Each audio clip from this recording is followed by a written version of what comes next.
दिख रहे घंटी को दबाओ और बिंदास भोजपुरिया की बिंदास खबरें पाओ।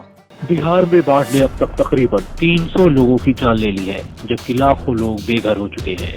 पानी के आगे जिंदगियां बेबस और लाचार नजर आ रही हैं। लेकिन कुदरत के इस कहर का सामना कर रहे लोगों की तरफ कई हाथ मदद के लिए आगे बढ़ रहे हैं। बाढ़ से सबसे ज्यादा प्रभावित इलाकों में से एक चंपारण में भोजपुरी सुपरस्टार खेसारी लाल यादव ने बाढ़ पीड़ितों के लिए 4 दिनों तक भोजन की व्यवस्था की है। इस भंडारे से सैकड़ों लोगों को 2 वक्त की रोटी मिल रही है। आपको याद होगा कि पिछली बार भी खेसारी लाल यादव ने बाढ़ पीड़ितों के लिए सहायता उपलब्ध कराई थी।